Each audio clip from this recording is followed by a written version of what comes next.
Start பண்ணிடலாமா? அஸ்ஸலாமு அலைக்கும் வரஹ்மத்துல்லாஹி வபரகாத்துஹு.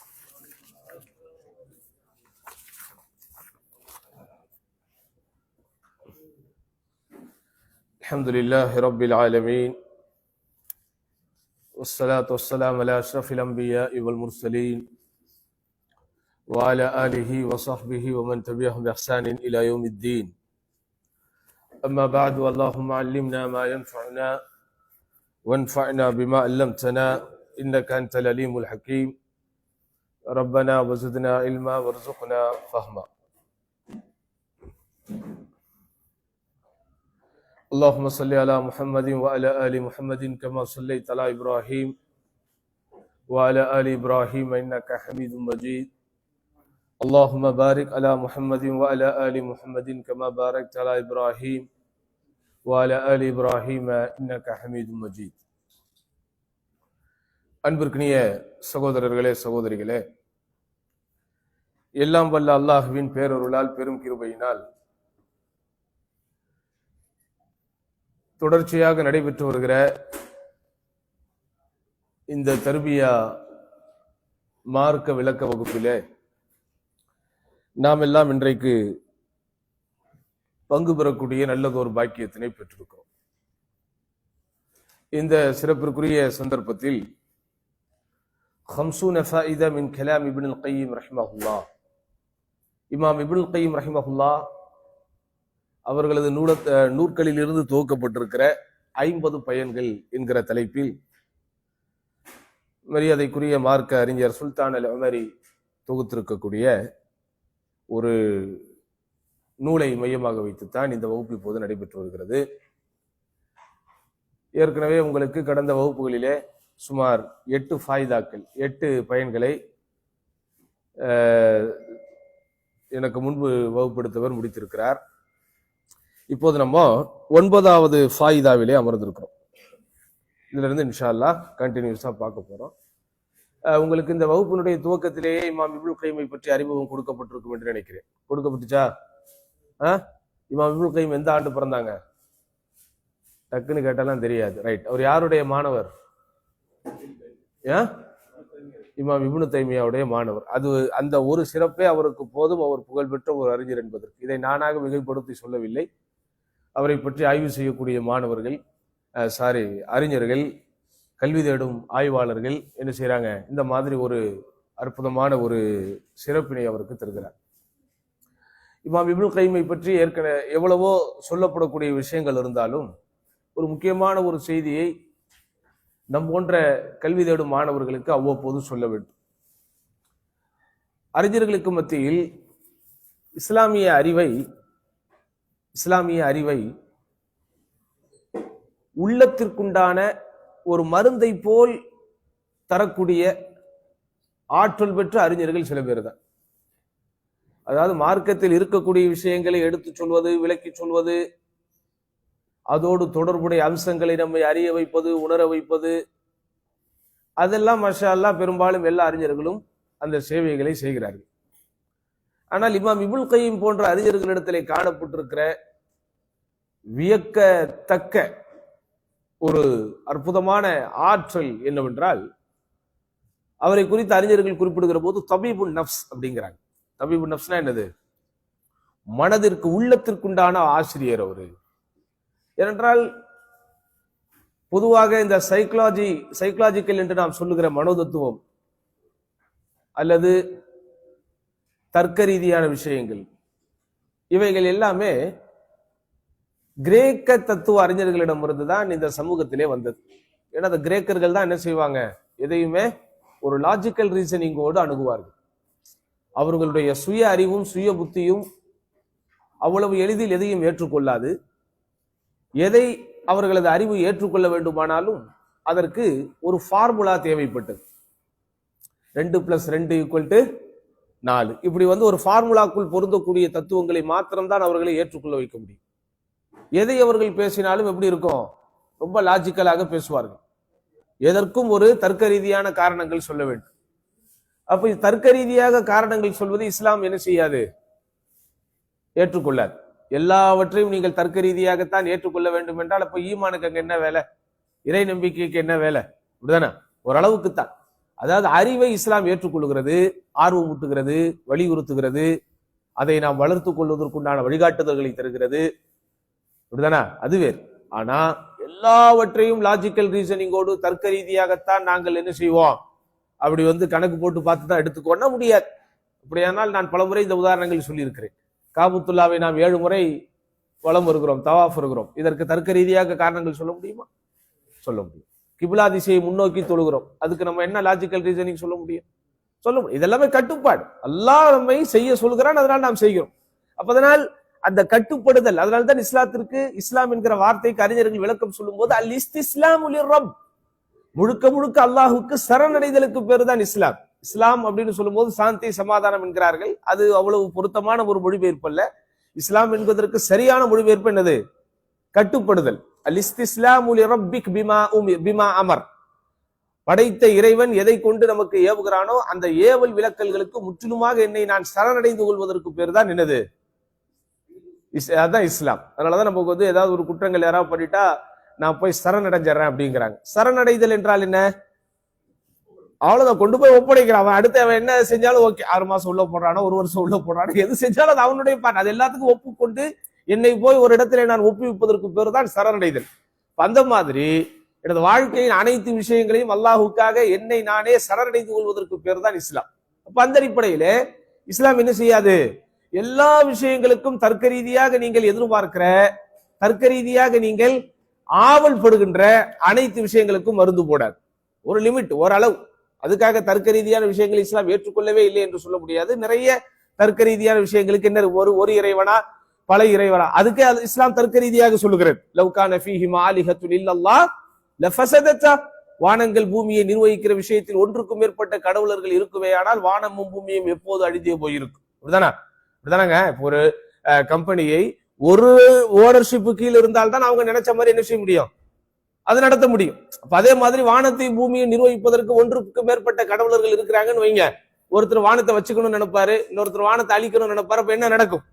அப்ப இதெல்லாம் தர்க்க ரீதியாக இஸ்லாம் என்ன செய்கிறது? தௌஹீதையே தர்க்க ரீதியாக சில இடங்களில் சொல்லத்தான் செய்கிறது. உதாரணமாக ஒருவர் ஒரு முதலாளிக்கு கீழ் வேலை பார்க்கிறார், இன்னொருவர் பல முதலாளிகளுக்கு கீழ் வேலை பார்க்கிறார். இருவரில் எவர் நிம்மதியாக இருக்க முடியும்? அப்படிலாம் குர்ஆன் என்ன செய்யுது? கேள்வி கேட்குது.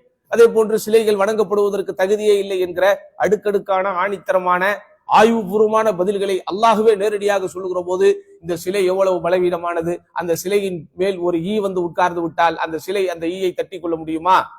இப்ப நம்ம ஒரு மனுஷன், பலவீனமான மனுஷன், என் மேல ஒரு ஈ உட்கார்றதுல நான் என்ன செஞ்சிருவேன்? அதை டக்குன்னு தட்டி விட்டு விடுவேன். ஆனால் மக்கள் எல்லாம் சாஷ்டாங்கமாக சிரவணக்கம் செய்து வணங்கி கொண்டிருக்கிறார்கள். ஆனால் அந்த கல், அந்த சிலை, அந்த சிற்பம், அதன் மேல ஒரு ஈ உட்காருகிறது, ஒரு கொசு உட்காருகிறது. அதை தட்டி கொடுக்க முடியுமா? முடியாது. அப்ப இப்படி எல்லாம் தர்க்க ரீதியான கேள்விகள் கேட்டு இஸ்லாம் தன்னை உண்மை என்று உறுதிப்படுத்தக்கூடிய பல விஷயங்கள் இருந்தாலோ எல்லாத்துக்கும் நீங்க என்ன செய்யக்கூடாது? தர்க்க ரீதியாக பதில் வேண்டும் என்று எதிர்பார்க்க கூடாது. அது ஒரு விதமான நாத்திகம். இன்றைக்கு அப்படிப்பட்ட நாத்திக சிந்தனையும் அல்லாஹ் காப்பாற்ற வேண்டும் பல இஸ்லாமியர்களுடைய அகீதாவை அது என்ன செஞ்சுக்கிட்டு இருக்கு? வீணடித்துக் கொண்டிருக்கிறது. ஆனால் இமாம் இப்னு கைம் அதில் வித்தியாசமானவர். அவர் தர்க்க ரீதியாக நிறைய விஷயங்களை அணுகுவார், ஆனால் அதே நேரத்தில் மார்க்கத்தினுடைய எல்லைக்குட்பட்டு இருப்பார். எப்படி? அதனாலதான் இமாம் இப்னு கைம் ரஹிமஹுல்லாஹ் மாஷா அல்லாஹ் அவர் வார்த்தைகளால் வர்ணிக்க முடியாத அளவிற்கு அறிவுலகின் மிகப்பெரிய ஒரு ஆசானாக, டமாஸ்கஸின் அறிவு கதிராக அவர் அல்ஹம்துலில்லாஹ் பல்வேறு விதமான சேவைகளை செய்திருக்கிறார். அப்படிப்பட்ட இமாம் இப்னு கைம் தன்னுடைய வாழ்க்கையில நிறைய தத்துவங்களை சொல்லியிருக்கிறார். நேற்று கூட நான் இந்த தத்துவம் என்கிற வார்த்தைக்கு ஜுபைலிலே பேசும்போது விளக்கம் சொன்னேன். தத்துவம் என்பதை எப்போதும் நாம் பிலாசபி என்றும் ஹிக்மா என்றும் 2 விதமாக வகைப்படுத்துவார்கள். இப்ப நம்ம உலகத்தில் தத்துவம் அப்படின்னு சொல்லும்போது என்ன செய்யறாங்க? பிலாசபி என்கிற வார்த்தைக்குள் கொண்டு வருகிறார்கள். அந்த தத்துவ மேதைகளாக, தத்துவ ஞானிகளாக அறியப்படுகின்ற, தத்துவ ஞானிகளாக ஏற்றுக்கொள்ளப்படக்கூடிய அந்த அறிஞர்களை எல்லாம் பிலாசபிஸ்ட் அப்படின்னு சொல்லுவாங்க. ஆனால் நம்முடைய இஸ்லாமிய மார்க்கத்தின் அறிஞர் பெருமக்கள் யாரெல்லாம் இந்த தத்துவ கலையில் மேலோங்கி இருக்கிறார்களோ அவர்கள் பிலாசபிஸ்ட் அல்ல, அவர்கள் ஹிக்மா. ஹிக்மா என்றால் விஸ்டம், அறிவு சார்ந்த வகைக்குட்பட்ட தத்துவங்களை சொல்வார்கள். இந்த பிலாசபிஸ்ட் என்று சொல்லப்படக்கூடியவர்கள் பெரும்பாலும் நாத்திகர்களாக இருப்பார்கள். அவர்கள் தங்களை ஒரு விஞ்ஞானிகளாக, அறிவியல் ஆய்வாளர்களாக காட்டிக் கொள்வார்கள். அவர்கள் சொல்லுகிற தத்துவங்கள் பெரும்பாலும் எப்படி இருக்கும்? எப்படித்தான் இருக்கும்? மார்க்கம் என்கிற வட்டத்திற்குள் வெளியே நிற்கும். அப்ப பாருங்க, அறிவை புலப்படுத்துகிற, அறிவை வெளிப்படுத்துகிற தர்க்க கலையும் அறிவை வெளிப்படுத்துகிற ஆய்வு ரீதியான ஆற்றலும் எந்த அளவிற்கு இஸ்லாமியமயமாக்கப்பட்ட அடிப்படையில் இருக்க வேண்டுமோ அந்த அடிப்படையில் சுடர் விட்டு ஒளி கொடுத்த ஒரு மாபெரும் அறிஞர் தான் இமாம் இப்னுல் கைம். கல்வி தேடும் மாணவ செல்வங்கள் தங்களுடைய வாழ்க்கையில் படித்தே ஆக வேண்டிய இருவரும் அறிஞர்களுடைய வாழ்க்கை வரலாறு ஒன்று இருக்கிறது என்றால் அது இமாம் இப்னு தைமியா, இமாம் இப்னுல் கைம். அப்படிப்பட்ட இமாம் இப்னுல் கைம் இஸ்லாமிய மார்க்கத்தை பொதுமக்கள் உட்பட எல்லா சாரார்களும் விளங்கிக் கொள்ளும் பொருட்டு மார்க்கத்தினுடைய கருத்துக்களை உள்ளடக்கி ஏராளமான ஹிக்மாக்களை சொல்லியிருக்கிறார், தத்துவங்களை சொல்லியிருக்கிறார். அந்த தத்துவங்களில் சுமார் 50 தத்துவங்கள் ஆன்மீக ரீதியாக நம்மை வளப்படுத்துவதற்கு, மார்க்கத்தினுடைய அறிவை நாம் அதிகப்படுத்திக் கொள்வதற்கு, ஒழுக்கம் சார்ந்த ஒரு அடிப்படையில் நம்முடைய வாழ்க்கையை நாம் மாற்றிக் கொள்வதற்கு, அல்லாஹ்விடத்திலே நெருக்கமாக செல்வதற்குண்டான பாதையை பயணத்தை அமைத்துக் கொள்வதற்கு, இஸ்லாமிய மார்க்கத்தை உளப்பூர்வமாக உள்ளபடியே இதயத்தில் ஏந்திக் கொள்வதற்கு அவர் சொல்லியிருக்கக்கூடிய அந்த தத்துவங்களின் முத்துக்களாக இருக்கக்கூடியவைகளில் ஒரு 50 அமுத சுரபிகளை தொகுத்து ஒன்னா சொன்னார். அதுல 8 தத்துவங்கள் உங்களுக்கு ஏற்கனவே கடந்த வகுப்புகளிலே சொல்லப்பட்டிருக்கிறது. 9வது ஒரு தத்துவம்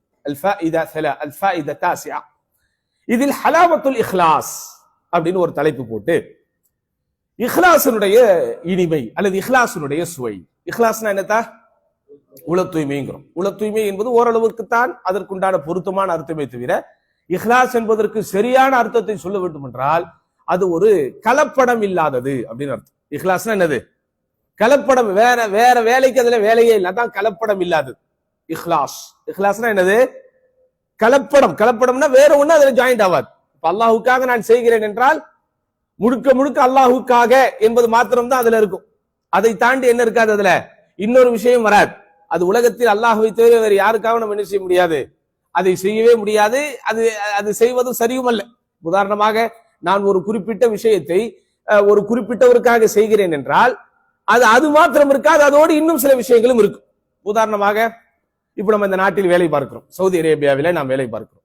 எல்லாரும் வேலை பார்க்கறதுக்கு அடிப்படையான காரணம் என்ன? பொருளாதாரம் ஈட்டுவதுதான், சரிதானா? ஆனால் பொருளாதாரம் ஈட்டுவது என்பதை தாண்டி சில காரணங்கள் இருக்கும் நாம் இந்த நாட்டிலே இருப்பதற்கு. மக்கா மதீனா இப்படிதானே, தாவா சென்டர் அப்படிதானே, இணை வைப்பில்லாத ஒரு சூழல், அருவருப்பான அருவருக்கத்தக்க மானக்கேடான காரியங்கள் பகிரங்கமாக நடக்காமல் இருக்கக்கூடிய ஒரு நாடு. குறிப்பாக குடும்பத்தோடு இருப்பவர்களுக்கு, மனைவி மக்களோடு இருப்பவர்களுக்கு, அந்த பெண்களுக்கு உண்டான பாதுகாப்பு, இப்படி பல விஷயங்கள் நம்மளை என்ன செய்யும், இந்த நாட்டிலே இருப்பதற்குண்டான அந்த காரணங்களில் ஒரு காரணமாக இருக்கும். என்னதான் ஒரு கம்பெனியோட நம்ம கான்ட்ராக்ட் போட்டு அந்த கம்பெனியில டெய்லி 8 ஹவர்ஸ் அவங்களுக்கு வேலை பார்க்கிறோங்கிற ஒரு அக்ரிமெண்டில் நம்ம இருந்தாலும் இந்த நாட்டில் நாம் இருப்பதற்கு அது மாத்திரமே காரணமாக இருக்காது. அதோடு சேர்த்து என்ன செய்யும், இன்னும் நிறைய காரணங்கள் இருக்கு. இப்படிதானே? உதாரணமா இன்னைக்கு லஞ்ச் எல்லாரும் சாப்பிட்டு இனிமே தான் சாப்பிட போறோம் ஃபார் எக்ஸாம்பிள், அப்படிதானே? லஞ்ச் என்ன சாப்பிட போறீங்க? நம்ம என்னத்தான் சாப்பிட போறோம்? அடையார் ஆனந்த பவுல்ல தான் வரப்போகுது. நமக்கு என்ன வரப்போகுது? கப்சா தான் வரப்போகுது, சரிதானா? அப்போ இந்த கப்சா நாம் இப்போது சாப்பிடுவதற்கு என்ன காரணம்? ஏன்னா அதான் இங்க என்ன செய்யறாங்க, ப்ரொவைட் பண்றாங்க, அப்படிதானே? இவங்க நமக்கு கபாபோடு சேர்த்து இன்னும் சில விஷயங்களை கொடுத்தாலும் நம்ம வேணான்னு சொல்ல போறது இல்லை. ஆனா இப்போ லஞ்ச் ஆனா மதிய டைம்ல நம்ம சாப்பிட்டாகணுங்கிறது ஒரு பொதுவான காரணமாக இருந்தாலும் இந்த குறிப்பிட்ட உணவை நாம் சாப்பிடுவதற்கு அது மாத்திரமே காரணம் அல்ல, அதுதான் உங்களுக்கு ப்ரொவைட் பண்றாங்க. எல்லாரும் அதுதான் சாப்பிடுறாங்க. இன்னொன்னு எல்லாத்துக்கும் தோதுவானது அதுதான். நான் பாட்டுக்கு ஒரு குறிப்பிட்ட ஒரு ரெஸ்டாரண்ட் ஆர்டர் பண்றேன்னு வைங்க, அது இவங்களுக்கு எல்லாம் செட் ஆகும், அவங்களுக்கு செட் ஆகாது, அப்படிதானே? ஒரு குறிப்பிட்ட இன்னொரு உணவு கொண்டு வரணும்னு வைங்க, அந்த ஸ்பைஸ் எனக்கு செட் ஆகும், உங்களுக்கு செட் ஆகாது. அப்ப கப்சா அப்படின்னு போது நாட்டினுடைய தேசிய உணவு, எல்லா நேஷனாலிட்டியும் அதை என்ன செய்ய முடியும், கன்சியூம் பண்ணிக்க முடியும். எல்லாரும் அதை சாப்பிடுவாங்க. பெரும்பாலும் அதை சாப்பிடுபவர்களுக்கு நெஞ்செரிச்சலோ மத்த பிரச்சனைகள் வராது. அப்படிங்கிறதுனால இந்த கப்சா என்கிற உணவு நமக்கு ஒரு பொது உணவாக ஆக்கப்பட்டிருக்கு, ஆமாவா இல்லையா? அப்போ எந்த விஷயத்தை நீங்கள் எடுத்துக்கொண்டாலும் அதற்கு அடிப்படையான தலையாய காரணமாக ஒன்று இருந்தாலும் அதற்கு கூடவே என்ன செய்யும், இன்னும் சில காரணங்கள் ஒட்டி கொள்ளும், இன்னும் சில காரணங்கள் சேர்ந்து கொள்ளும். ஆனால் அல்லாஹுக்காக நான் ஒரு காரியத்தை செய்கிறேன் என்றால் அதுல அல்லாஹ்வுக்கு மாத்திரம் தான் இருக்கும். அதனாலதான் அதுல எல்லாராலையும் ஜெயிக்க முடியாது. இப்ப நம்ம எல்லாம் தொழுகிறோமே, முழுக்க முழுக்க அந்த தொழுகை அல்லாஹ்வுக்காக மாத்திரம் தான் அமைக்கப்பட்டிருக்கிறது 100% நீங்க அடிச்சு சொல்ல முடியுமா? சொல்லுங்கத்தா, சொல்ல முடியுமா? நம்ம சாதாரணமா நின்று தொழுதுகிட்டே இருப்போம். டக்குன்னு நமக்கு பக்கத்துல நமக்கு தெரிந்தவர் நிற்கிறார் அப்படின்னும் போது நம்மையும் தெரியாமல் ஒரு பர்ஃபெக்ஷன் நம்மிடத்துல ஒட்டிக்கொள்ளும். உதாரணமா தொழுவும் போது நம்மை அறியாம நம்ம செய்யக்கூடிய சில சேட்டைகள், நான் உட்பட, இப்படி தாடியை போட்டு இப்படி தடவுறது, இப்படி ட்ரெஸ்ஸை போட்டு இழுக்கிறது, இது சைத்தான் நமக்கு தரக்கூடிய, நம்ம என்ன செஞ்சுக்கணும், அதை we should control, அதை நம்ம கண்ட்ரோல் பண்ணணும், அதை குறைக்கணும். ஆனா எப்போதும் 4-5 முறை செய்யக்கூடிய நான் எனக்கு தெரிந்தவர் பர்க்கத்தில் நின்று தொழுகிறார் அப்படின்னும் போது அந்த 4-5 முறைங்கிறது என்ன ஆகும்? 3 ஆகும், 2 ஆகும். கரெக்டா சொல்றாரு, எக்ஸ்பீரியன்ஸ். சரியா? அப்ப அந்த 4ங்கிறது 3 ஆகும், 2 ஆகும். அப்ப இதுல உங்களுக்கு என்ன விளங்குது? அல்லாஹ்வுக்காகத்தான் நான் வந்திருக்கிறேன், அல்லாஹ்வுக்காகத்தான் நான் தொழுகிறேன். ஆனா என்னுடைய தொழுகையின் ஆரம்பம் முதல் கடைசி வரை அங்குலம் அங்குலமாக முழுக்க முழுக்க அல்லாஹுக்காக மாத்திரம்தான் இருக்கிறது அப்படிங்கிறத நம்ம என்ன செய்ய முடியாது? அறுதிக்கிட்டு உறுதிக்கிட்டு சொல்ல முடியாது. அதனாலதான் இஹ்லாஸ்ங்கிறது ரொம்ப முக்கியம். நம்ம சாதாரணமாக படித்து விட்டு போகிற பாடம் அல்ல இது இஹ்லாஸ். அல்லாஹ்வின் தூதர் ஸல்லல்லாஹு அலைஹி வஸல்லம் அவர்கள் சொல்லுகிறார்கள், ஒரு மனிதர் தொழுது முடிக்கிறார். அந்த மனிதர் தொழுது முடித்ததற்கு பிறகு அந்த தொழுகையில் 10ல் 1 மடங்கை தான், 10ல் 1 பங்கை தான் அவர் பெற்றிருக்கிறார்.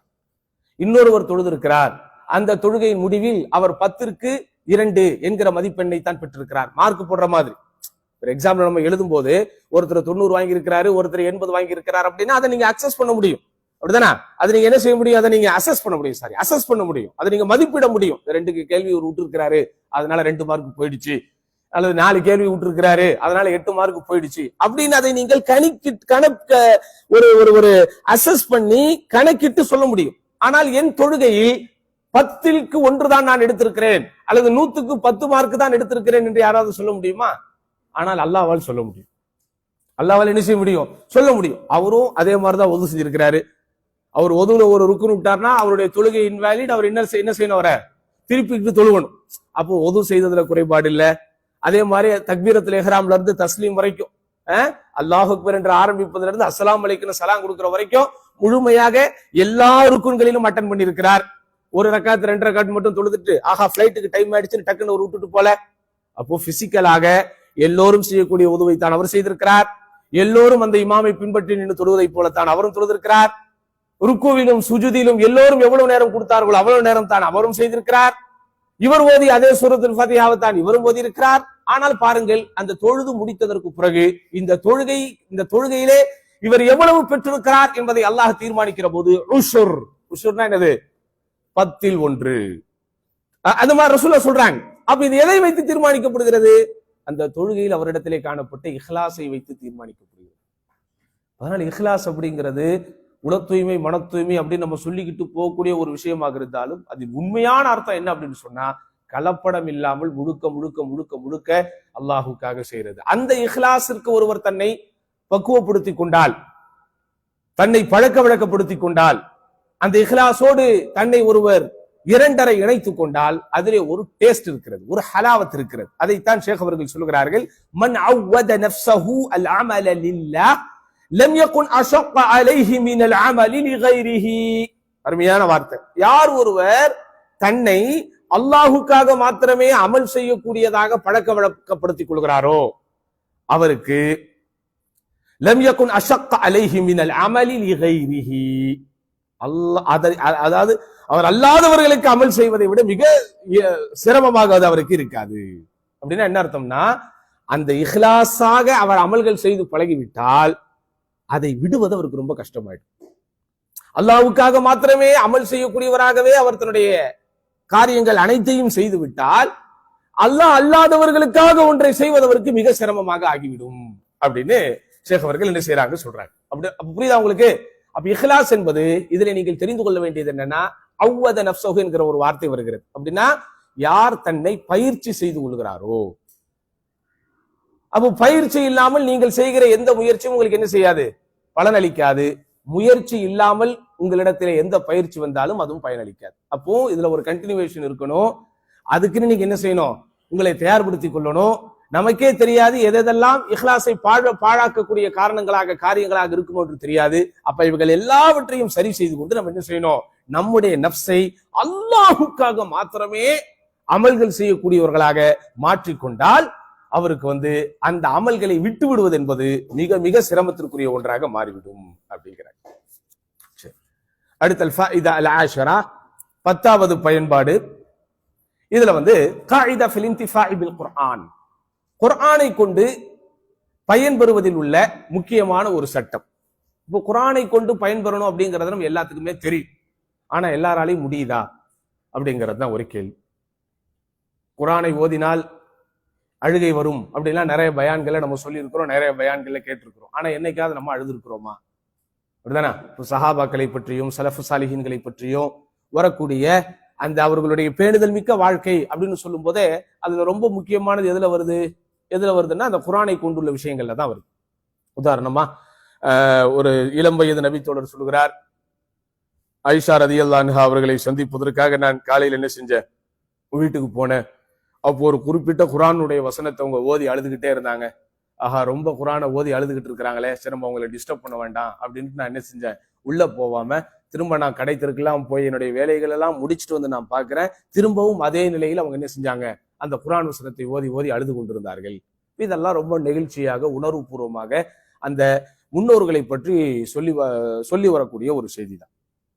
அதே போல நம்ம இந்த ஹரம்கள் எல்லாம் தொழுவும் போது நீங்க பாத்தீங்கன்னா சில கட்டங்கள்ல, குறிப்பா இந்த ரமதானுடைய காலங்கள்ல இந்த குனூத் ஓதும் போதோ அல்லது இந்த காரிகள் ரொம்ப உணர்வுபூர்வமாக ஓதும் போதோ நம்மையும் மீறி நமக்கு அழுகை வரும். ஆனால் அந்த அழுகை அந்த குர்ஆனுடைய வசனங்களை நாம் சிந்தித்து பார்த்து அந்த குர்ஆனுடைய வசனங்கள் நமக்கு ஏற்படுத்தக்கூடிய அந்த கனப்பரிமாணத்தால் அழுகை வருகிறதா அல்லது அங்க இருக்கிற சூழல் நம்மை அழ வைக்கிறதா அப்படிங்கிறதெல்லாம் இன்னொரு விஷயம். அப்படிதானே? நான் ஏற்கனவே இதை கூட என்னுடைய உரையிலே சொல்லியிருக்கிறேன். ஒரு முறை இப்படித்தான் அரபு தெரிந்த மக்கள் ஷேக் அவர்கள் ரொம்ப உணர்வுபூர்வமாக உருக்கமாக ஓதி கொண்டிருப்பதை செவிமடுத்து அழுகிறார்கள். பக்கத்தில் இவர் ஒரு அஜ்னபி, இவருக்கு அந்த குர்ஆனுடைய வசனங்களுடைய அர்த்தங்கள் எல்லாம் தெரியவில்லை, ஆனாலும் இவர் அழுகிறார். அப்ப அழுது முடித்ததற்கு பிறகு அந்த அரபு நாட்டை சேர்ந்தவர் அவரிடத்திலே கேள்வி கேட்கிறார்கள். இப்போது இமாம் ஓதினார், அந்த வசனங்கள் மறுமையை குறித்தும் நமக்கு ஒரு அச்சத்தை ஏற்படுத்தக்கூடிய விதத்திலும் இருந்தது. அப்ப அந்த அர்த்தங்கள் எங்களுக்கு தெரிந்ததுனால நான் அழுகுறேன், நீங்க ஏன் அழுதீங்க அப்படின்னு கேட்கிறார். எப்படி அவர் கேட்கிற கேள்வி நியாயமான கேள்வியா இல்லையா? மறுமையை பற்றியும் ரொம்ப உருக்கமான விஷயங்களை பத்தி பேசுது. அப்ப அது போய் எங்க ஹார்ட்டை டச் பண்ணுது, நாங்க அடக்க முடியாம என்ன செய்யறோம், அழுகுறோம். நீ அழுதிய, நீ எதுக்குப்பா அழுத அப்படின்னு கேட்கிறார். ரொம்ப ஒரு அழகான, அதை விட ரொம்ப ஹார்ட் டச்சிங்கான ஒரு பதில சொன்னார். நீங்கெல்லாம் இந்த குர்ஆன் வசனங்கள் அழ வைக்கக்கூடிய குர்ஆன் வசனங்களை கேட்டுட்டு அழுகுறீங்க, ஆனா அழ வைக்கக்கூடிய குர்ஆன் வசனங்களை கேட்டு அதன் அர்த்தம் புரிந்து அழ முடியவில்லையே என்று நினைத்து நான் அழுகிறேன் அப்படின்னு. இதுவும் ஒரு உணர்ச்சி பூர்வமானதானே. அவங்களுக்கு அந்த வசனம் கனப்பரிமாணத்தை உள்ளத்தால் ஏந்தி அது ஏற்படுத்தக்கூடிய பாதிப்புகளால் வெடித்தழுகிறார்கள். இவர் என்ன செய்யணும், அர்த்தம் தெரிஞ்சு இவர் என்ன செய்ய போறாரு, அழதான் போறார். அப்போ அழ வேண்டி அல் குர்ஆனின் வசனங்களுக்கு அர்த்தம் தெரியாத காரணத்தினால் அழ முடியவில்லையே என்று நினைத்து நான் அழுகிறேன். அந்த குர்ஆனுடைய வசனங்களை கேட்டு அழுவது, சிந்தித்து பார்ப்பது, இதெல்லாம் ஈமானில் உள்ள ரொம்ப முக்கியமானது. ஆனா அது எல்லாருக்கும் சாத்தியப்படுகிறதா என்றால் இல்லை. அப்ப அதுதான் நான் உங்களுக்கு சொன்னேன், ஷேഖவங்க என்ன செய்வாங்க, ரொம்ப பிராக்டிக்கலா அணுகுவாங்க. அப்போ ஒரு சொல்றாரு, கஸீரு மினன் நாஸ் லா யஷ்உருன பிதுகூலி வாகிஇஹிம் தஹ்தல் குர்ஆன். மக்களில் அநேகமானவர்கள் அல்லது பெரும்பான்மையானவர்கள் என்ன செய்யறது இல்ல, அந்த குர்ஆனின் உண்மையான விஷயங்களுக்குள் அவர்கள் உட்புகுந்து கொள்வதில்லை. அப்படின்னா என்ன, வயதுன்னூன அன்னஹு ஃபி அக்வாமின் ஹலவ் மின் கபில். எப்படி குர்ஆனுடைய வசனங்கள் எது பேசினாலும் இது எங்களுக்கானதல்ல, இது யாருக்கோ எவருக்கோ சொல்லப்படக்கூடிய விஷயங்கள் அப்படின்னு என்ன செஞ்சாங்க, எடுத்துக்கிறாங்க. இதுதான் ஒரு காமனான விஷயம். உதாரணமா குர்ஆன்ல ஒரு வசனம் வருது, யூசிரூன அலா அன்ஃபுஸிஹிம் வலவ் கான பிஹிம் ஹஸாஸா அப்படின்னு. அவர்களுக்கென்று சுய தேவைகள் இருந்த போதிலும் அவர்கள் தங்களை விட பிறர்களையே தேர்ந்தெடுக்கிறார்கள் அப்படின்னு வருது. இது யாரை பற்றி இறங்கின வசனம்? சஹாபாக்கள் எந்த பிரிவினரை? அன்சாரிகளை பற்றி இறங்கிய வசனம். ஏன் அன்சாரிகள் என்ன செய்வாங்க, அல்லாஹ்வுடைய பாதையில் ஹிஜ்ரத் செய்து வந்த இந்த இவங்களை கௌரவிக்கிறது அல்லது இவர்களை கண்ணியப்படுத்துவது, இவர்களுக்கு உண்டான வசதி வாய்ப்புகளை செய்து தருவது, இவர்கள் மீது சுமத்தப்பட்டிருக்கக்கூடிய ஒரு கடமை என்பதை இவர்கள் ஏற்றுக்கொண்ட காரணத்தினால் தங்களிடத்தில் இருப்பது அவர்களுக்கு தேவைக்குரியதாக இருந்தாலும் அவங்க என்ன செய்யறாங்க, அடுத்தவங்களுக்கே கொடுக்குறாங்க. உதாரணமா உங்களுக்கு தெரியும், ஒரு சபையில ஒருவர் யார் ரசூலல்லாஹ் எனக்கு பசி எடுக்குது அப்படின்னு கேட்கிறார். உடனே ரசூல் ஸல்லல்லாஹு அலைஹி வஸல்லம் முதல்ல தங்களுடைய மனைவிமார்கள்கிட்ட எல்லாம் ஆள் அனுப்பி ஏதாவது அன்னைக்கு சாப்பிடறதுக்கு இருக்கான்னு கேட்கிறாங்க. எல்லாரிடத்திலிருந்தும் ஒரே பதில் வருகிறது, என்னன்னு, வீட்டுல ஒண்ணும் இல்லை அப்படின்னு. அப்போ சஹாபாக்கள்கிட்டையும் ரசூல் ஸல்லல்லாஹு அலைஹி வஸல்லம் ப்ரொபோஸ் பண்றாங்க, உங்களை யாராவது அவங்கள விருந்தினரா கூட்டு போக முடியுமான்னு. யார் வீட்லயும் ஒண்ணும் இல்லை. அப்போ ஆஹா ஒண்ணுமே இல்லையே, யாராவது ஒரு ஆள் இவரை எடுத்தே ஆகணுமே அப்படின்னு ஒரு நபி தோழர் எது என்ன செய்றார், யார சொல்லலாம், நான் இவரை எனது விருந்தினராக கூட்டு செல்றேன் அப்படிங்கிறேன். இதுல கவனிக்க வேண்டிய ஒரு விஷயம் என்னன்னா, ஒரு பப்ளிக்கா எல்லாரும் இருக்கக்கூடிய ஒரு சபையில் எனக்கு பசி எடுக்கிறது, அல்லாஹ்வின் தூதரே உணவு இருந்தால் தாருங்கள் என்று கேட்கக்கூடிய ஒரு சமூக இடைவெளியற்ற தன்மையை அல்லாஹ்வுடைய தூதர் ஸல்லல்லாஹு அலைஹி வஸல்லம் அந்த மக்களுக்கு கொடுத்துருக்காங்க. இப்படி யாராவது நம்ம கேட்க முடியுமா? இவ்வளவு பேர் நம்ம இத்தனை வருஷமா பழகிக்கிட்டு இருக்கிறோமே, எல்லாரும் நண்பர்கள் தான். இங்க நீங்க டக்குன்னு ஒரு ஆள் எந்திரிச்சு எனக்கு பசி எடுக்கிறது, எனக்கு யாராவது சாப்பாடு இருந்தா தாங்க, நீங்க கேட்பீங்களா? சொல்லுங்க தான். அப்படி யாராவது நம்ம கேட்போமா? நான் ஜுபைரிலிருந்து வந்திருக்கிறேன், காலையிலிருந்து ஒன்றும் சாப்பிடவில்லை, வரும்போது ஒரே ஒரு குரோசன்ட்டை மட்டும் தான் சாப்பிட்டேன், எனக்கு பசி எடுக்கிறது, உங்களிடத்தில் ஏதாவது இருக்கிறதா அப்படி நான் கேட்க முடியுமா? உங்களிடத்துல என்னதான் நட்பு சகோதரத்துவம், ஒருவருக்கு ஒருவர் தெரியும், நம்ம எல்லாம் ஒரே ஊர்க்காரங்க, ஒரே நாட்டுக்காரங்க, ஒரே மொழி பேசுறவங்க என்ற எவ்வளவு பிணைப்புகள் இணைப்புகள் இருந்தாலும் அந்த செல்ஃப் டிக்னிட்டி என்கிற அந்த சுய மரியாதையை நான் என்ன செய்வேன்? விட்டு கொடுக்க மாட்டேன்.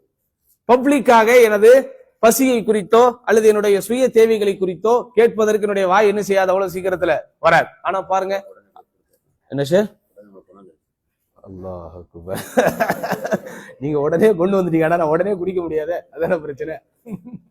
புரியுதா உங்களுக்கு? அப்ப அந்த மாதிரியான ஒரு சமூக இடைவெளியற்ற தன்மையை அவ்வளவு எளிதில் நம்ம கொடுக்க முடியாது. ஆனா அங்க ஆஜானுபாகுவான ஒரு நடுத்தர வயது மனிதர், அவர் ஒரு சின்ன குழந்தை கிடையாது, ஒரு ஒரு 40 வயது மதிக்கத்தக்க ஒருவர், எந்த கௌரவத்தையும் யோசிக்காமல், தன்னுடைய எந்த சுயமரியாதையை பற்றியும் யோசிக்காமல் எழுந்து நின்று அல்லாஹ்வின் தூதரே எனக்கு பசிக்கிறது, ஏதாவது இருந்தா தாங்க அப்படின்னு கேட்கிற அளவுக்கு ஒரு என்ன இருந்திருக்கு அவங்க கிட்ட, ஒரு சமூக இடைவெளியற்ற தன்மை இருந்திருக்கிற. உடனே அல்லாஹ்வுடைய தூதர் எல்லா கணுப்பும் ஒண்ணு கிடைச்சிடும். இவர் கடைசியில ஆஹா யாராவது ஒரு ஆள் கூட்டு போகணுமேன்ட்டு கூட்டு போறார். இவர் வீட்டுல அன்னைக்கு எல்லாம் தடபுடலான விருந்தா? ஒண்ணுமே கிடையாது. அவர் வீட்டுல இருந்த உணவு யாருக்கானது? அவருடைய குழந்தைகளுக்கானதுதான். அப்போ கணவனும் மனைவி மாஷா அல்லாஹ் பேசி, இதுதான் ஜாடி கேத்தா மூடி, அப்படிதானே? இப்படிதான் இருக்கணும் கணவனும் மனைவி. அல்லாஹ்வுடைய மார்க்கம், அல்லாஹ்வுடைய விஷயம் அப்படின்னு வந்தோம்னா ரெண்டு பேரும் ஒரே நேர்கோட்டுக்கு போயிடணும். ஆனா இங்க நம்ம சமுதாயத்தில் இருக்கிற பெரிய பிரச்சனையே, ஒரே நேர்கோட்டில் இருக்கிறவங்க அல்லாஹ் ரசூல் சொன்னா வேற நேர்கோட்டுக்கு போயிடுவாங்க, அப்படிதானே? இவரு எங்க போனாலும் எவ்வளவு வேணாலும் செலவு பண்ணுவார். பள்ளிவாசலுக்கு ஒரு லைட் வாங்கணும், பள்ளிவாசலுக்கு ஒரு ஃபேன் வாங்கணும்னா வீட்டுல போய் கேட்டு வராம்பார், இப்படிதானே? லட்சக்கணக்கில் அவர் பல இடங்களில் செலவு பண்ணுவார், அங்கெல்லாம் வீட்டுல கேட்க மாட்டார். பள்ளிவாசலுக்கு 100 ரூபாய் கொடுக்கணும்னா வீட்டுல போய் கேட்டு வர. இதுதான் நம்ம சமூகத்தினுடைய நிலைமை. அப்ப டக்குன்னு அவங்க போறாங்க, குழந்தைகளுக்கு இருக்கிற உணவை கூட அந்த குழந்தைகளை சாதுரியமாக தூங்க வைத்து விட்டு அவருக்கு உணவு கொடுத்துட்றாங்க. அப்ப அடுத்த நாள் அல்லாஹ்வுடைய தூதர் ஸல்லல்லாஹு அலைஹி வஸல்லம் என்ன செய்றாங்க, அந்த சஹாபியை கூப்பிட்டு நேற்று இரவு நடந்த சம்பவத்தை பார்த்து அல்லாஹ்வே மகிழ்ச்சி அடைந்தான் அப்படின்னு சொல்றாங்க. அப்ப அந்த டைம்ல இந்த வசனம் இறங்குது. எப்படி? அவர்கள் தங்களுக்கென்று சுய தேவைகள் இருந்த போதிலும் தங்களை விட பிறரையே தேர்ந்தெடுப்பார்கள். இப்ப இந்த வசனம் இன்னும் குர்ஆன்ல இருக்கு. ஆனா இந்த வசனத்தை ஓதும் போது நம் சிந்தனைகளுக்கு யார் தான் வருவா? அதே அன்சாரிகள் தான் வருவாங்க. ஏன் நீங்களும் நானும் வரக்கூடாதா? நம்ம சொந்தக்காரங்க, நம்ம குடும்பம் வராது. அதைத்தான் ஷேக் அவர்கள் சொல்றாங்க. மக்களில் பெரும்பான்மையானவர்கள் குர்ஆனுடைய அந்த வாக்கியத்தால் அந்த பிராக்டிக்கல் வழிகாட்டுதலுக்குள் நுழைந்து விடுவதில்லை. எப்போது அவர்கள் குர்ஆனுடைய வசனங்களை செவிமடுத்தாலும் யாருக்கோ இது அருளப்பட்டது என்றே அவர்கள் நினைக்கிறார்கள். வஹாதா ஹுவல்லதி யஹூலு பைனல் கல்பி வ பைன ஃபஹ்மில் குர்ஆன். இதுதான் குர்ஆனை உள்ளார்ந்த முறையில் சிந்திப்பதற்குண்டான பெரும் தடையாக இருக்கிறது. அதாவது இந்த குர்ஆன் இந்த சஹாபியின் மீது இறங்கி இருக்கிறது, இந்த குர்ஆன் இந்த வசனம் இந்த சஹாபிகள் சம்பந்தப்பட்ட அடிப்படையில் இறங்கி இருக்கிறது என்று அந்த வசனத்தை உணர்ந்து கொள்வதற்கு, விளங்கிக் கொள்வதற்கு அந்த வரலாற்று தகவல்கள் நமக்கு ஒரு பாடமாக இருக்கலாமே தவிர, இந்த குர்ஆனுடைய வசனங்கள் அவர்களுக்கானது மாத்திரம்தான் அப்படின்னு என்ன செய்யக்கூடாது, நம்ம எண்ணிக்கொள்ளக்கூடாது. அதைத்தான் நூலாசிரியர் விளக்கம் சொல்லும்போது எப்படி சொல்றாரு, யம்பகி அலல் முஃமின் இதா கரஅல் குர்ஆன அன் யஷ்உர அன்னஹு முகாதபுன் பிமா ஃபீஹி மின் ஆயாத்தி தர்ஹீப் வல் வஈத். ஒரு உண்மையான இறை நம்பிக்கையாளர் குர்ஆனை ஓதிக்கொண்டிருக்கும் போது நேரடியாக அவன் அல்லாஹ்வினால் உரையாற்றப்படுகிறான் என்று அவன் சிந்திக்க வேண்டும். முகாத்தப் அப்படிங்கிறதுக்கு சரியான அர்த்தம் என்னன்னா செகண்ட் பர்சன். செகண்ட் பர்சன் யார சொல்லுவனமோ, எனக்கு முன்னால் நான் யாரை பார்த்து பேசிக் கொண்டிருக்கிறேனோ, யாரை பார்த்து அன்ச நீ என்று யாரை பார்த்து நான் சொல்வேனோ அவர்களைத்தான் நம்ம செகண்ட் பர்சன்ங்கிறோம், முன்னிலை. அப்போ குர்ஆனுடைய வசனங்களை ஒருவர் ஓதிக்கொண்டிருக்கும் போது அல்லாஹ் தன்னோடு உரையாடி கொண்டிருக்கிறான், அல்லது இந்த குர்ஆனுடைய வசனங்கள் நேரடியாக தன்னோடு உரையாடி கொண்டிருக்கிறது என்கிற அந்த உணர்வுக்குள் வர வேண்டும். يظن أن المنهيات الواردة في القرآن أقوى من آخرين. குர்ஆனில் தடை செய்யக்கூடிய விஷயத்திலே எதையெல்லாம் வருகிறதோ, இதை செய்யாதே, அதை செய்யாதே, அப்படி இருக்காதே, இப்படி இருக்காதே என்று தடை செய்யக்கூடிய அடிப்படையில் எவைகளெல்லாம் வருகிறதோ அவைகளெல்லாம் வரும்போது இது யாருக்கோ எவருக்கோ என்று எண்ணக்கூடாது. فلو قرأ آيات في تحريم الغيبة أو النهي عن حقوق الوالدين ونحو ذلك فليراجع نفسه. புறம் பேசக்கூடாது, பெற்றோர்களுக்கு நோவினை செய்யக்கூடாது என்பன போன்ற வசனங்களை அவன் வாசிக்கும் போது, ஆஹா, இந்த வசனம் என்னை குறித்தே பேசுகிறதே, என்னிடத்தில் இருக்கக்கூடிய குறைபாடுகளை எனக்கு சொல்லித் தருகிறதே என்று அவன் சுய பரிசோதனை செய்ய வேண்டும்.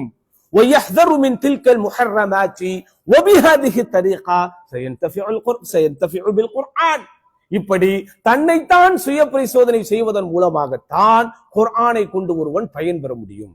அப்ப இந்த மாதிரி ஒரு அடிப்படை நம்முடைய வாழ்க்கைக்குள் வராதவரை குர்ஆனை கொண்டு என்ன செய்ய முடியாது, நம்ம பயன் பெறவே முடியாது. கடைசி வரைக்கும் எப்படி பார்வையாளர்களாகவே வந்துவிட்டு பார்வையாளர்களாகவே போய் விடுகிறோமோ, அதுபோல கடைசி வரைக்கும் அந்த குர்ஆனை ஓதி கொண்டிருப்பவர்களாகவோ அல்லது அந்த குர்ஆனுடைய வசனங்களுக்கு யாராவது விளக்கம் சொல்லும் போது செவிமடுக்கக்கூடியவர்களாகத்தான் இருப்போமே தவிர உள்ளபடியே அது உள்ளே சென்று நமக்கு இடையில என்ன செய்யாது, மாற்றங்கள் செய்யாது. அப்போ என் அன்பார்ந்தவர்களே, நன்றாக நீங்கள் புரிந்து கொள்ள வேண்டும், குர்ஆனை கொண்டு நீங்கள் பயன்பெற வேண்டும் என்றால் அதற்கு எவ்வளவோ வழிகள் இருந்தாலும் எளிய வழியாக நம்முடைய ஷேக் அவர்கள் சொல்கிறார்கள், இமாம் அவர்கள் சொல்கிறார்கள், எப்படி எந்த வசனங்கள் உங்கள் செவிகளிலே விழுந்தாலும் அல்லது எந்த வசனங்களை நீங்கள் வாசித்தாலும் அதில் உள்ளே இருக்கக்கூடிய கருத்து உன்னை பற்றி தான் முதலில் பேசுகிறது என்று நீ புரிந்து கொள்.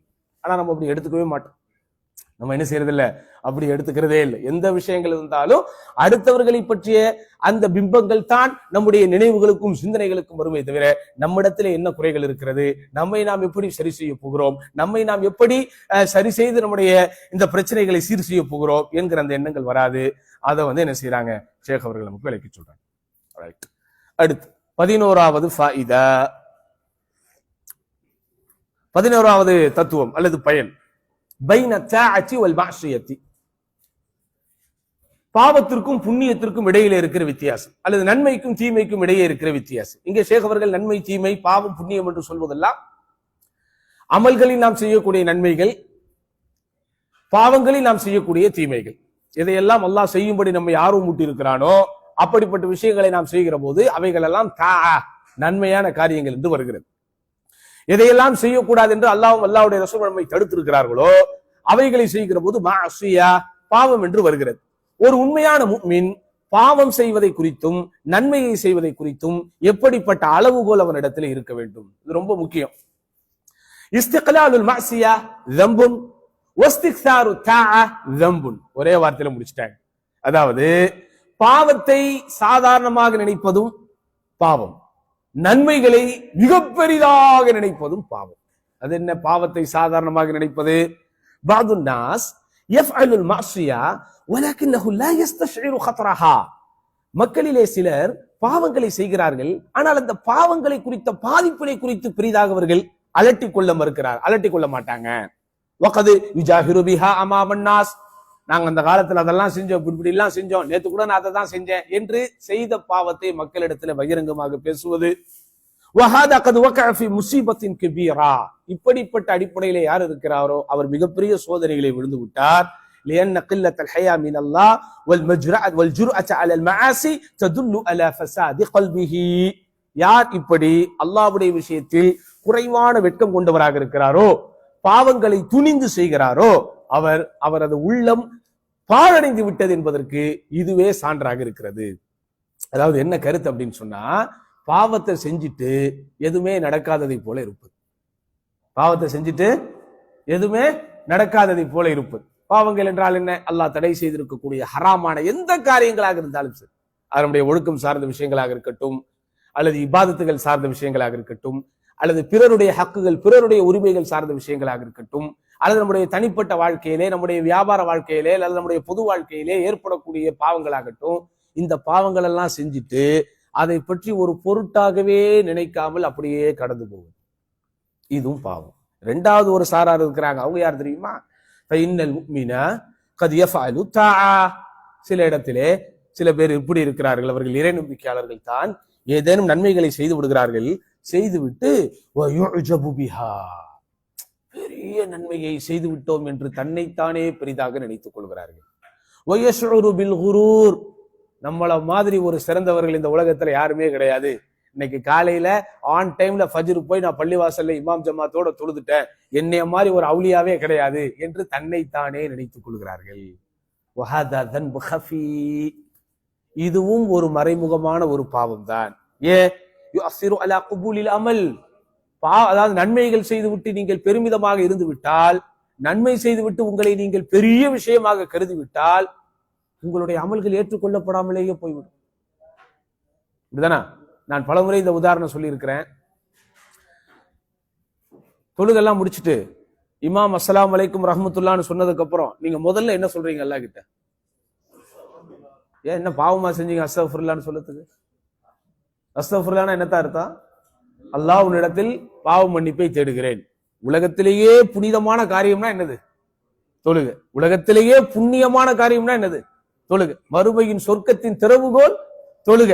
அடியானுக்கும் அல்லாஹுக்கும் இடையில் ஒரு நெருக்கத்தை ஏற்படுத்தக்கூடியது தொழுக. மக்களை அதிகமாக சொர்க்கத்திலே நுழைவிப்பதற்கு காரணமாக இருப்பது தொழுக. கலிமாவிற்கு பிறகு மார்க்கத்தின் முதன்மையான தூணாக இருப்பது தொழுக. இப்படிப்பட்ட தொழுகையை முடித்துவிட்டு முதலாக உங்களுடைய உதடுகள் உள்ளத்திலிருந்து உதிர்க்கிற வார்த்தை அஸ்தக்ஃபிருல்லாஹ், யா அல்லாஹ் நான் பாவ மன்னிப்பை கேட்கிறேன். ஏன் அப்படி கேட்கிறீங்க? ரெண்டு விஷயம் அதுல. ஒண்ணு, இந்த தொழுகை நான் உங்களுக்கு ஏற்கனவே சொன்ன மாதிரி 100% பர்ஃபெக்ஷனோட இருந்திருக்குன்னு நீங்க கட்டியம் கூட முடியுமா? உறுதி கொடுக்க முடியுமா? அப்ப நம்மையும் அறியாமல் அங்க என்ன நடந்திருக்கும்? ஏதாவது சின்ன சின்ன சில்லறை தவறுகள், குற்றங்கள், குறைகள், குளறுபடிகள், பலவீனங்கள் நடந்திருக்கும். அப்ப அதெல்லாம் ரெக்டிஃபை பண்ணி யா அல்லாஹ் ஏத்துக்கோ. இது நம்பர் 1. இரண்டாவது முக்கியமான காரணம், தொழுது விட்டேனே என்கிற அந்த இருமாப்பு எனக்கு வந்து விடக்கூடாது. தொழுது விட்டேனே என்கிற அந்த திமிரி எனக்கு வந்து விடக்கூடாது. தொழுது விட்டேன், நான் மிகப்பெரிய நன்மையை செய்து விட்டேன், என்னை மீறி யாரும் இந்த உலகத்துல நல்லவங்க கிடையாது என்கிற எண்ணம் எனக்கு வந்து விடக்கூடாது என்பதற்காகத்தான் நீங்க என்ன சொல்றீங்க? அஸ்தக்ஃபிருல்லாஹ் என்கிறீர்கள். அப்போ நன்மைகளை செய்து விட்டோமே என்கிற அந்த இருமாப்பும் என்னதான்? பாவம். அப்போ நன்றாக பார்த்துக் கொள்ளுங்கள் சகோதரர்களே. ஒரு மனிதன் வீழ்வதற்கு பாவங்கள் மாத்திரமே காரணங்களாக இருக்காது. சில கட்டங்களில் புண்ணியங்களும் காரணங்களாக ஆகிவிடும். தீமைகள் மாத்திரமே அவன் விழுவதற்கு காரணமாக இருந்து விடாது. சில கட்டங்களில் நன்மைகளும் இருந்துவிடும். ஆதலால் தான் நன்மையாக இருந்தாலும் தீமையாக இருந்தாலும் நம்ம நப்சு எப்படி சொல்லுதோ அப்படி நம்ம போயிடக்கூடாது. அல்லாஹ்வும் அல்லாஹ்வுடைய ரசூலும் எப்படி சொல்லுகிறார்களோ அப்படி நம்ம போகணும். அப்ப அதைத்தான் ஷேக் அவர்கள் என்ன அழகா சொல்றாங்க. எப்படி பாவத்தையும் புண்ணியத்தையும் நீங்கள் எப்படி பார்க்க வேண்டும், நன்மைகளையும் தீமைகளையும் எந்த அளவுகோலை கொண்டு நீங்கள் அளக்க வேண்டும், நன்மைகளையும் தீமைகளையும் எந்த உரைகளை கொண்டு நீங்கள் உரசி பார்க்க வேண்டும். அப்போ பாவத்தையும் சாதாரணமா நினைச்சிடாத, நன்மை செஞ்சுட்டோங்கிறதுனால ரொம்ப பெருசா இருந்துராத. அப்ப இந்த இடைப்பட்ட ஒரு தன்மை, இடைப்பட்ட தன்மை என்ன? யா அல்லாஹ் நான் பாவம் செய்து விட்டேன், என்னை மன்னித்து விடு யா அல்லாஹ், இந்த உலகத்திலும் என்னை மன்னித்து விடு, மறுமையிலும் என்னை மன்னித்து விடு யா அல்லாஹ், அல்லாஹும்ம அஸ்துர் ஔராத்தினா வ ஆமின் ரவ்ஆத்தினா, யா அல்லாஹ் எங்களில் மறைக்க வேண்டிய விஷயங்களை எல்லாம் நீ மறைத்து விடு யா அல்லாஹ், பாதுகாக்க வேண்டிய விஷயங்களை எல்லாம் பாதுகாத்து விடு யா அல்லாஹ், அல்லாஹும்ம ஃபிர்லி ஸம்பி குல்லஹு ஜுல்லஹு திக்கஹு வ சிர்ரஹு வ அலானியத்தஹு வ அவ்வலஹு வ ஆகிரஹு. எவ்வளவு ஆழமான ஒரு பிரார்த்தனை. யா அல்லாஹ் என் பாவத்தின் எல்லாவற்றையும் மன்னித்து விடு, என் பாவத்தின் மொத்தத்தையும் மன்னித்து விடு, அதனுடைய ஆரம்பத்தையும் மன்னித்து விடு, கடைசியையும் மன்னித்து விடு, பகிரங்கமாக செய்ததையும் மன்னித்து விடு, ரகசியமாக செய்ததையும் மன்னித்து விடு, வெளிப்படையானவற்றையும் மன்னித்து விடு, மறைவானவற்றையும் மன்னித்து விடு, எந்த ஆங்கிளிலும் என் பாவத்தை மன்னிக்காமல் மாத்திரம் விட்டு விடாதே யா அல்லாஹ் என்று அல்லாஹ்விடத்தில் என்ன செய்யணுமோ பணிந்து குனிந்து அழுது தொழுது விழுந்து விழுந்து மன்னிப்பு கேட்க வேண்டும். எவ்வளவுதான் பெரிய நன்மைகளை செய்து விட்டாலும் நன்மைகளை செய்து விட்டோம் என்கிற இருமாப்போடு மாத்திரம் இருந்து விடாதீர்கள் சகோதரர்களே. அப்ப அந்த ரெண்டும் இருந்தாதான் நீங்க என்ன செய்ய முடியும், உங்க ட்ராக் கரெக்டா போய்கிட்டு இருக்கு அப்படிங்கிற ஒரு அழகான ஒரு அடிப்படைகளை ஷேக் அவர்கள் நமக்கு என்ன செய்யறாங்க, விளக்குறாங்க. அதுல அந்த விளக்கம் சொன்ன நூலாசிரியர் இன்னொரு அற்புதமான ஒரு வசனத்தை சொல்லுகிறார், விஷயத்தை சொல்லுகிறார். அல்லாஹ் மாத்திரம் இல்லாவிட்டால் நீ எந்த நன்மையும் செய்திருக்க முடியாது. குர்ஆன் எப்படித்தான் சொல்லுகிறது, வலவுலா ஃபதுலுல்லாஹி அலைக்கும் வரஹ்மத்துஹு மா ஸக்கா மின்கும் மின் அஹத். அல்லாஹ்வுடைய அருளும் அல்லாஹ்வுடைய கிருபையும் கருணையும் மாத்திரம் உங்கள் மீது இல்லாதிருந்தால் உங்களில் ஒருவருமே தூய்மையாகி இருக்க முடியாது. முடியுமா? உங்களோடு வளர்ந்தவர்கள் எத்தனையோ பேர் இருந்திருப்பார்கள், எல்லோருக்கும் இந்த மார்க்கம் என்கிற பாக்கியம் கிடைத்து விட்டதா? உங்களுடைய ஊரில் எத்தனையோ பேர் உங்களுடைய சம வயதுக்காரர்கள் இருந்திருப்பார்கள், அவர்களுக்கெல்லாம் இந்த மார்க்கத்தின் தெளிவு, இந்த கொள்கையின் தெளிவு கிடைத்து விட்டதா? அப்போ அல்லாஹ் யாருக்கு நாடுகிறானோ அவர்களை மாத்திரம் துண்டாக தூக்கி வந்துதான் இந்த அற்புதங்களை நிகழ்த்தி காட்டுகிறார். அவர்களுக்கு மாத்திரம் கொடுக்க வேண்டும் என்கிற பிரத்யேக கருணையை கொண்டுதான் அல்லாஹ் இதை கொடுத்து கொண்டிருக்கிறார். அதனால் என் அன்பிற்கினிய சகோதர சகோதரிகளே, எக்காரணத்தை கொண்டும் நம்மிடத்திலே நன்மைகள் செய்து விட்டோம் என்கிற மிதப்பு என்ன செய்யக்கூடாது, வந்துவிடவே கூடாது. இதற்கு ஒரு மிகப்பெரிய உதாரணம் சொல்லணும்னா அல்லாஹ்வுடைய தூதர் ஸல்லல்லாஹு அலைஹி வஸல்லம் அவர்கள் மக்கா வெற்றியை பெற்றுவிட்டு உள்ள போனதுதான். ஒவ்வொரு மனிதனுடைய வாழ்க்கையிலும் சகோதரர்களே ஒரு ஹையஸ்ட் மிஷன் அல்லது ஒரு விஷன் அப்படின்னு ஒண்ணு இருக்கும். இதை நம்ம முடிச்சிட்டோம்னா அதை தாண்டி ஒண்ணுமே இல்லை அப்படிங்கிற அளவுக்கு ஒண்ணு இருக்கும் எந்த மனிதனாக இருந்தாலும். அப்படிதானே? இப்போ ஒரு எலெக்ஷன்ல நடக்குது, கேம்பெயின் நடக்குது, அதுல உச்சக்கட்ட அவங்களுடைய டார்கெட் என்ன? பெரும்பான்மை சீட்டை பெற்று ஆட்சி அமைத்தணும். அவ்வளவுதான். அதுக்கு மேல அவங்க என்ன அதுல அவங்க டார்கெட் பிக்ஸ் பண்ண முடியும்? பக்கத்து ஸ்டேட்லயும் நாங்க ஆட்சியை பிடிக்க போறோங்கிற மைண்ட் செட் அவங்களுக்கு வருமா? அதெல்லாம் வராது. அவ்வளவுதான். அப்போ ஒரு மாநிலத்திலோ அல்லது ஒரு தேசத்திலோ ஒரு தேர்தலில் ஒரு கூட்டம் இருக்கிறது என்றால் அவர்களுடைய உச்சக்கட்ட டார்கெட்டை பெரும்பான்மை சீட்டை பிடித்து ஆட்சியை பிடித்து விட வேண்டும். அந்த மாதிரி அல்லாஹ்வுடைய தூதர் ஸல்லல்லாஹு அலைஹி வஸல்லம் அவர்களுக்கு சுமத்தப்பட்டிருக்கக்கூடிய உச்சக்கட்ட டார்கெட்டே என்ன? எந்த மக்காவிலிருந்து விரட்டடிக்கப்பட்டார்களோ மீண்டும் அந்த மக்கா அல்லாஹ்வின் தூதர் ஸல்லல்லாஹு அலைஹி வஸல்லுடைய கட்டுப்பாட்டின் கீழ் வருவதுதான். அதை தாண்டி அல்லாஹ்வின் தூதர் ஸல்லல்லாஹு அலைஹி வஸல்லம் அவர்களுக்கு அன்றைய காலகட்டத்திலே ஒரு பெரிய ஆசை இருந்ததா? பெரிய லட்சியம் இருந்தது. இஸ்லாம் பரவ வேண்டும் என்கிற லட்சியம் தான். அப்படிதானா? அது அல்லாஹ்வுடைய தூதர் ஸல்லல்லாஹு அலைஹி வஸல்லம் சேவை செய்தார்கள், வேலை செய்தார்கள். அது பாட்டுக்கு நடந்தது. பரிபூரணமான முறையில் குர்ஆன் அருளப்பட வேண்டும், அது ஒரு முறையில் நடந்தது. அப்போ இந்த உலகத்தின் ஆட்சி அதிகாரம் என்று பார்க்கும்போது உச்சக்கட்டமாக அல்லாஹ்வின் தூதர் ஸல்லல்லாஹு அலைஹி வஸல்லம் சுந்தனைக்கு எதை டார்கெட்டாக பிக்ஸ் பண்ண முடியுமோ அந்த டார்கெட்டை அல்லாஹ்வுடைய தூதர் ஸல்லல்லாஹு அலைஹி வஸல்லம் அச்சீவ் பண்ணிட்டாங்க. ஆரம்ப காலத்திலே மக்காவிலிருந்து அவர்கள் மதீனாவிற்கு விரட்டி அடிக்கப்படும் போது ஒரு வசனம் ஒன்று இறங்கியது. இன்னல்லதி ஃபரத அலைக்கல் குர்ஆன் லராத்துக இலா மஆத்.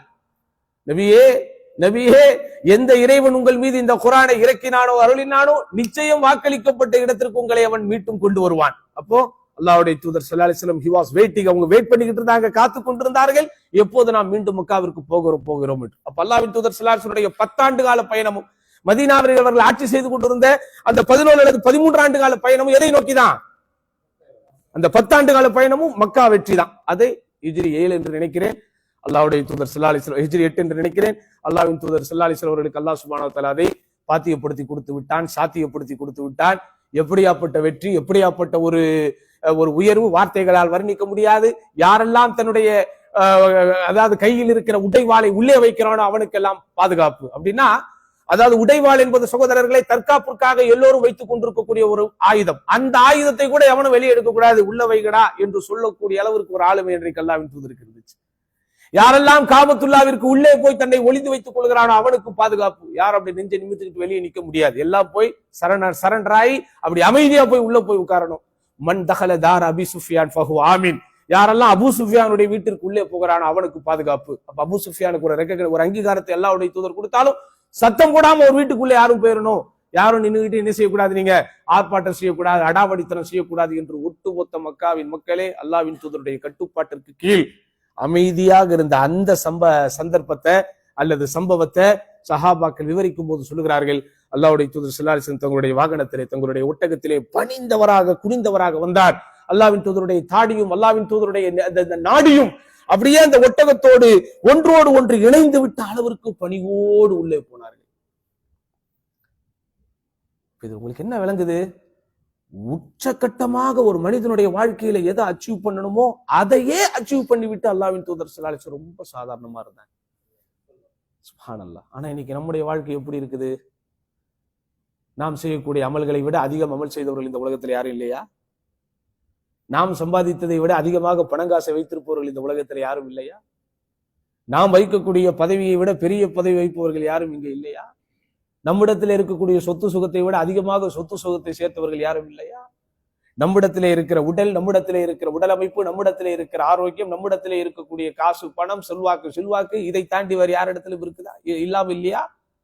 நம்மை விட உயர்ந்தவர்கள் லட்சக்கணக்கில் கோடிக்கணக்கில் இருந்த போதும் ஒரு சின்ன லெவலில் டார்கெட்டை அச்சீவ் செய்து விட்டாலே நம்மிடத்தில் வரக்கூடிய பெருமை, ஆணவம், அகங்காரம், அல்லாஹ் அக்பர், எப்படி நீங்க நன்மையை பெற்றுவிட முடியும்? அப்ப அதனாலதான் ஷேக் அவர்கள் என்ன சொல்றாங்க, நமக்கு நன்மைகளை செய்து விட்டோம் என்கிற மிதப்பிலே இருக்காது, அதே போன்று பாவங்களையும் சாதாரணமாக நினைத்து விடாது. பாவங்களை சாதாரணமா நினைக்கிறது, எல்லாம் மன்னிப்பவன், அல்லாஹ் கருணையாளன், ரைட், எல்லாம் மன்னிப்பவன் தான், கருணையாளன் தான். பெற்ற தாய் தன் குழந்தையின் மீது வைத்திருக்கிற பாசத்தை விட 70 மடங்கு அதிகம் பாசம் எல்லாம் வைத்திருப்பவன் தான். ஆனால் அதே நேரத்திலே வேண்டுமென்றே அல்லாஹ்வுடைய தண்டனையை குறித்த அச்சம் இல்லாமல் நீங்கள் பாவத்தை நினைச்சிடக்கூடாது, சாதாரணமாக நினைத்து விடக்கூடாது. இதுவும் ஒரு விஷயம்தான். அடுத்து الفائدة الثانية عشرة 12வது விளக்கம் அல்லது 12வது தத்துவம், கேஃப் தத்ருக்கு ஷர், $1,000,000 கொஸ்டின். அதாவது தீமையை எப்படி விடுவது?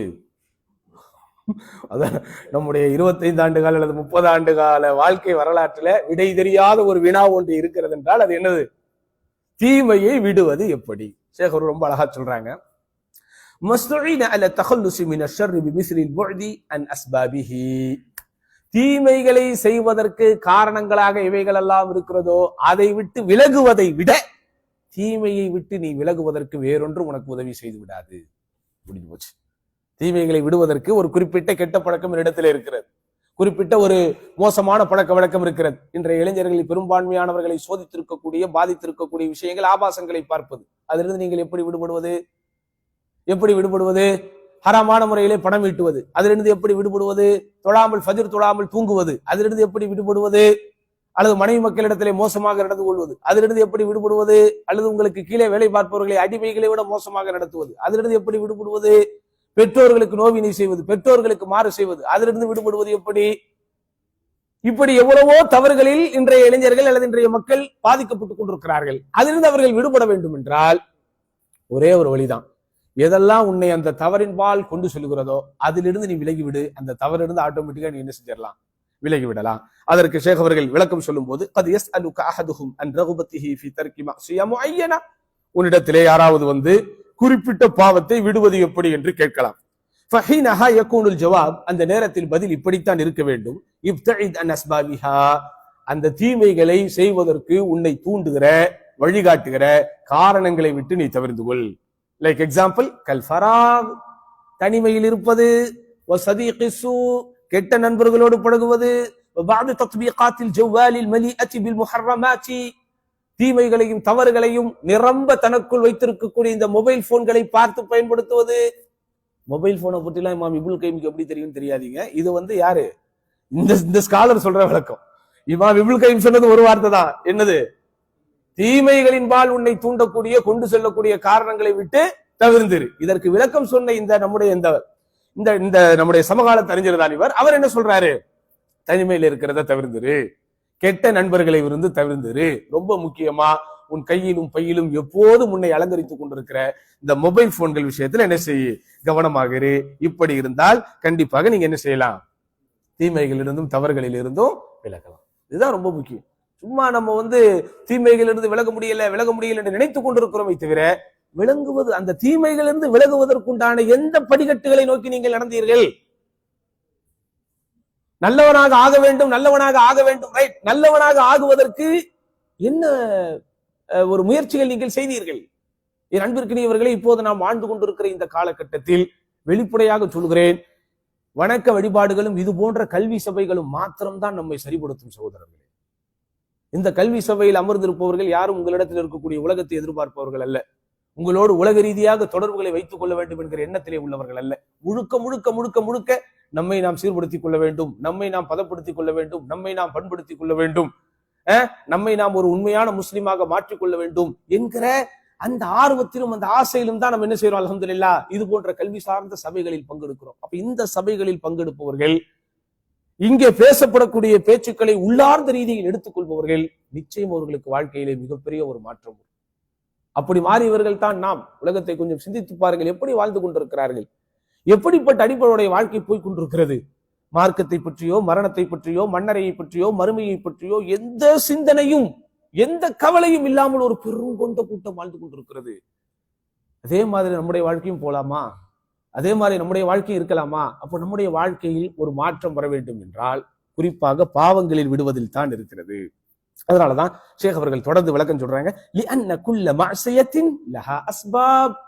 எந்த பாவமான காரியமாக இருந்தாலும் அந்த எல்லா பாவமான காரியங்களுக்கும் சில காரணங்கள் இருக்கிறது.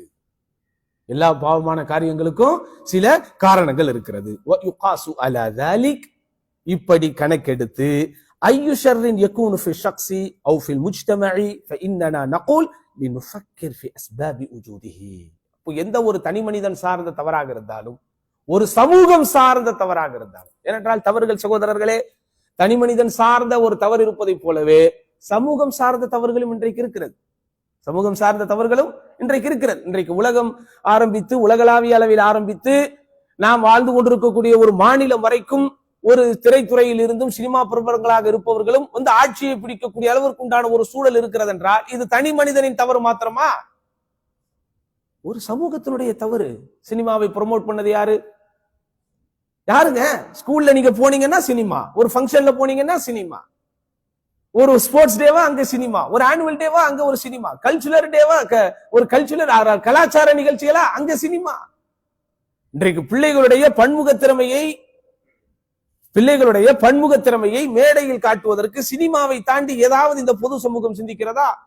ஆடணும், பாடணும், டிராமா நடிக்கணும், அப்ப இப்படி எல்லாவற்றையும் இவர்களே ப்ரொமோட் செய்துவிட்டு தேசிய அளவில் தரக்கூடிய உச்சபட்ச விருதுகளாக என்னவெல்லாம் இருக்கிறது, அவார்ட்ஸ் அண்ட் ரிவார்ட்ஸ், விருதுகள், அர்ஜுனா விருது என்கிறார்கள், பத்மபூஷன் என்கிறார்கள், பத்ம விபூஷன் என்கிறார்கள், என்னென்ன மோஷன் என்கிறார்கள். இதெல்லாம் யாருக்கு கொடுக்கப்படுது? சொல்லுங்கத்தா, யாருக்கு தான் கொடுக்கப்படுது?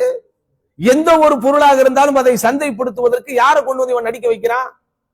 ஒரு சோப்பு, ஒரு சீப்பு, ஒரு சின்ன சின்ன உபகரணங்கள் ஆரம்பித்து மிகப்பெரிய விஷயங்களாக இருக்கக்கூடிய ஒரு கார் போன்ற எந்த விஷயங்களாக இருந்தாலும் அது கொண்டு போய் மக்களிடத்திலே சேர்ப்பதற்கு யார் இன்னைக்கு அம்பாசிடர்ஸ், யாரு அதுக்கு தூதுவர்கள்?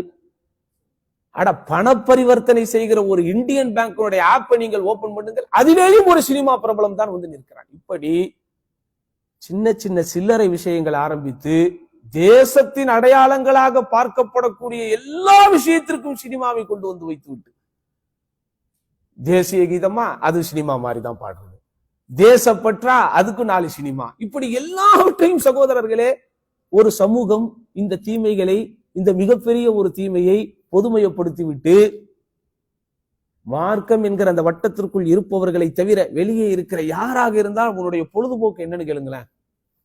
என்னத்தான் சொல்லுவாங்க? வாட்சிங் மூவிஸ். இன்னைக்கு நமக்கு சீரா தாத்தி, அதாவது பயோடேட்டாவே உங்களிடத்திலே வரும்போது நீங்க அந்த பயோடேட்டால ஹாபிஸ் என்னது, என்னுடைய பழக்க வழக்கங்கள், என்னுடைய விருப்பத்திற்குரியவைகள் என்றவன் பட்டியல் போடும்போது அதுல என்னதான் இருக்குது? சினிமா. அப்போ ஒரு பொது சமூகமே இந்த பாவத்தை ப்ரொமோட் செய்து விட்டு இன்னைக்கு குத்துதே குடையுதேன்னா, அப்போ தவறுகள் என்பதை பொறுத்த வரைக்கும் சகோதரர்களே அது ஒரு தனிநபர் சார்ந்ததும் இருக்கிறது, ஒரு சமூகம் சார்ந்ததும் இருக்கிறது. அப்ப அந்த தவறுகளின் பால், பாவங்களின் பால் உங்களை இட்டு செல்லுகிற, உங்களை அழைத்து செல்லுகிற எந்தெந்த விஷயங்கள் எல்லாம் இருக்கிறதோ அப்படிப்பட்ட அந்த காரணங்களை நீங்கள் தவிர்க்கும் போதுதான் நீங்க என்ன செய்வீங்க? பாவங்களிலிருந்து பாதுகாக்கப்படுவீர்கள். இந்த வகையில முடிச்சுக்குவோம். ஒரு சின்ன ரிவிஷன். இப்ப நம்ம எத்தனை பார்த்திருக்கிறோம்? 9, 10, 11, 12, 4 தான் முடிச்சிருக்கோமா?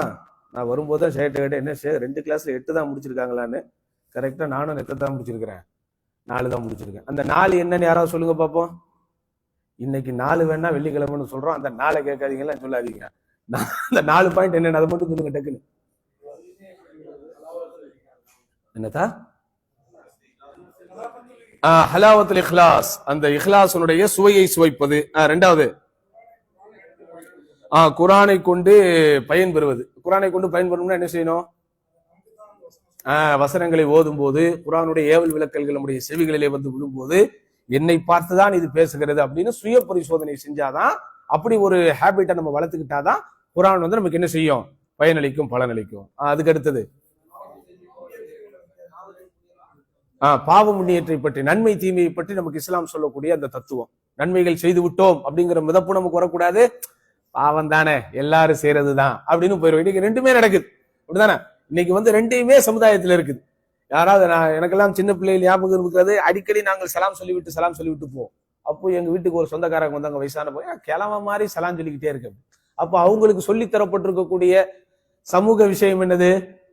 வயசானவங்க தான் சலாம் சொல்லணும், வயசானவங்க தான் பள்ளிவாசலுக்கு போகணும். அதே மாதிரி நம்ம கொஞ்சம் அந்த இளம் பிள்ளைகளா இருக்கும் போதே தாடி வச்சோட, ஏன்டா இப்பவே கிழவன மாதிரி தாடி வச்சிருக்கிறேன். அப்ப தாடி வைக்கிறதுல யாருடைய வேலை? அப்ப இதெல்லாம் சமூகத்தில் புரையோடி போயிருக்கக்கூடிய விஷயங்கள். அப்போ மக்களுடைய அந்த சிந்தனைகள் என்ன செய்யணும்? நம்ம எடுக்கணும். அப்போ நன்மைகளை நம்ம பெருசா செஞ்சுட்டோம் அப்படிங்கிற ஒரு மிதப்பும் வரக்கூடாது. பாவம் தானே, இந்த வயசுல இப்படித்தான் இருப்போம் அப்படின்னு நம்மளும் என்ன செய்யக்கூடாது? அதை சாதாரணமா பாவங்களை அண்டர் எஸ்டிமேட் செய்யக்கூடாது. அதுக்கப்புறம் ரைட், ஒரு தீமையிலிருந்து விலகுவது, தீமை தடுக்கிறது. தீமையை வந்து ஒரு தனி மனிதனாக அல்லது ஒரு சமூகமாக தீமையிலிருந்து நம்ம விலகணும்னா நம்ம என்ன செய்யணும்? அந்த தீமைகளுக்கு எதெல்லாம் காரணங்களாக இருக்கிறதோ, இவைகளெல்லாம் பாதைகளாக பயணங்களாக இருக்கிறதோ அவைகளிலிருந்து என்ன செய்யணுமோ முற்றிலுமாக தவிர்த்திருக்கணும். எல்லாம் வல்ல அல்லாஹ் சுப்ஹானஹு வ தஆலா இந்த கருத்துக்களின் மூலம் விளையக்கூடிய நல்ல பயன்களை நம் அனைவர்களுக்கும் தந்தருள்வானாக. யா அல்லாஹ், எதை நாங்கள் சொல்கிறோமோ, எதை நாங்கள் கேட்கிறோமோ அதன்படி வாழ்கிற பாக்கியத்தை எங்களுக்கு தருவாயாக என்ற வாய்ப்புக்கு நன்றி கூறி எனது வகுப்பை நான் நிறைவு செய்கிறேன். வாஹிரு தஅவானா அல்ஹம்துலில்லாஹி ரப்பில் ஆலமீன். அஸ்ஸலாமு அலைக்கும் வரஹ்மத்துல்லாஹி வபரகாத்துஹு.